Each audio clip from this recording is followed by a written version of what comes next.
Hey everybody, I'm back.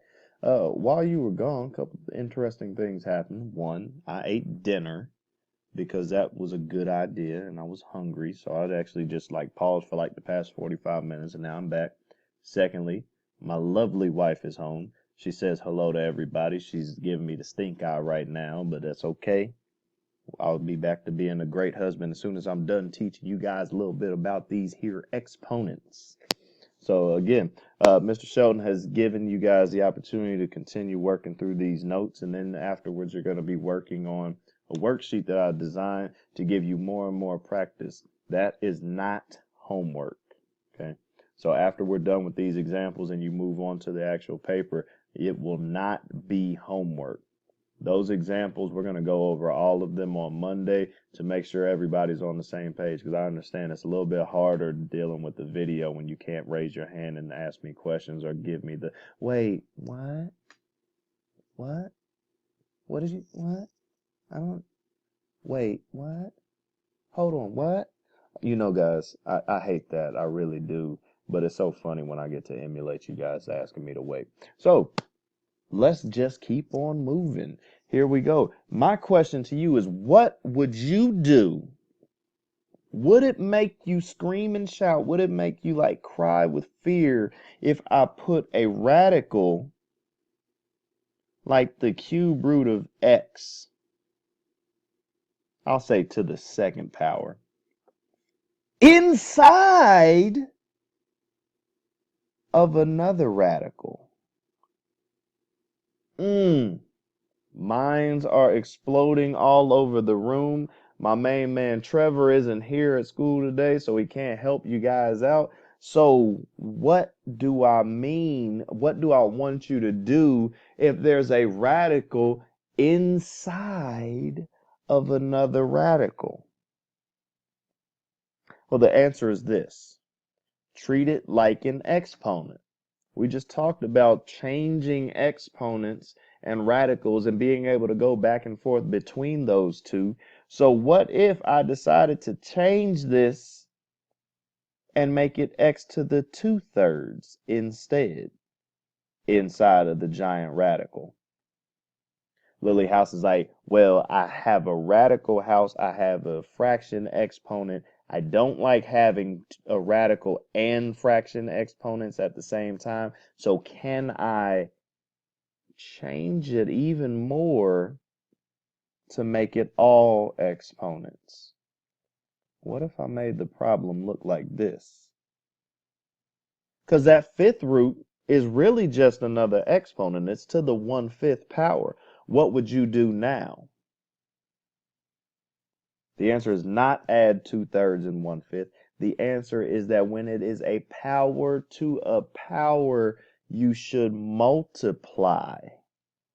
The final answer for this particular problem is that it is x to the 2/15. I multiply those two together. If I wanted to write this as a radical, x to the 2/15 would be the 15th root of x squared. That was insane right there. So again, on your worksheet, you're going to have a couple of these. I want you to really think through it. I'm not going to take time to do examples right now because I'm limited on my video space, but you can do it. One other problem that you need to remember how to do, and it's called rationalizing a denominator. If I give you a problem that has a square root on the bottom, I know a lot of you guys remember this already. That's not okay.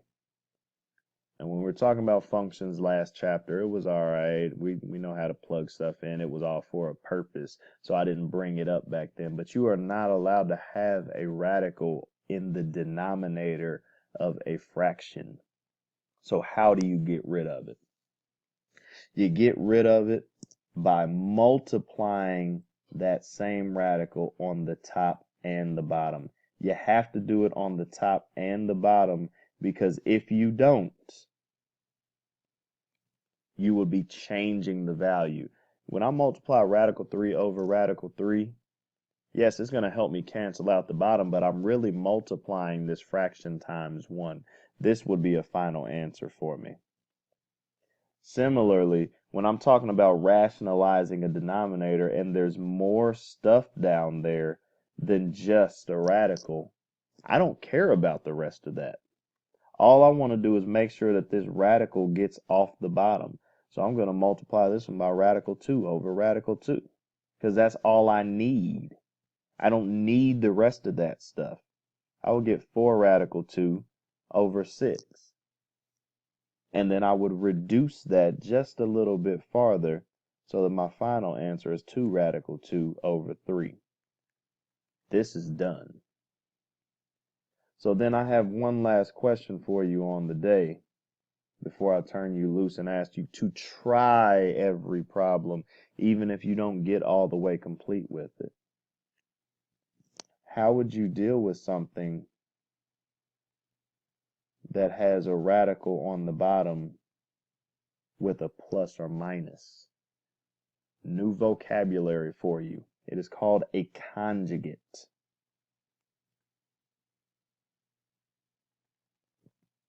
A conjugate says, instead of just multiplying times radical 6, I need to use a little bit more.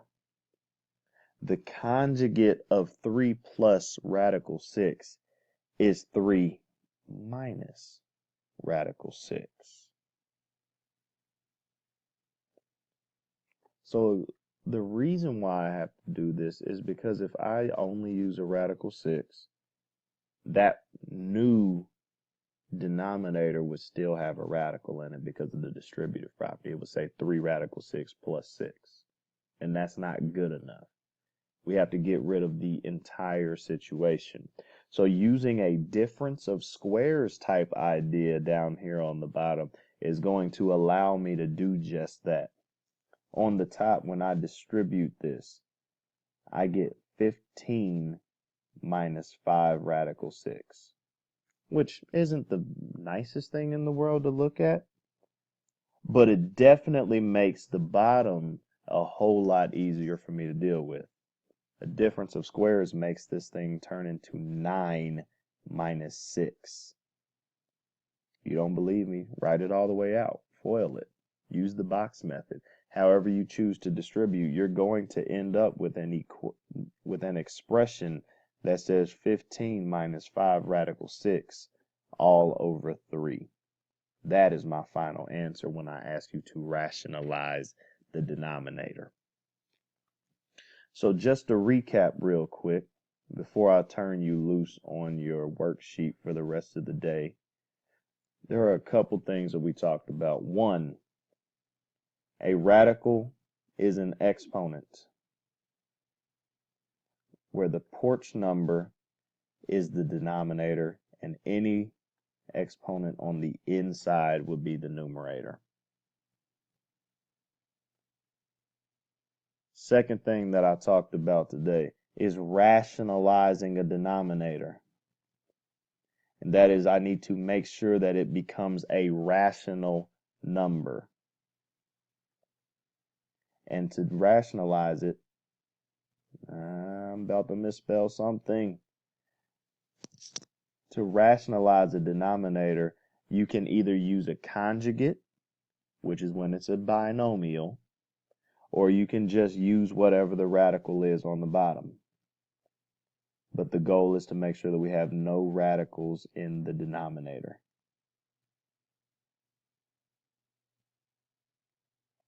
And the last thing is that we talked about today, not just the fraction exponents, not only rationalizing the denominator, but we also talked about roots that aren't square.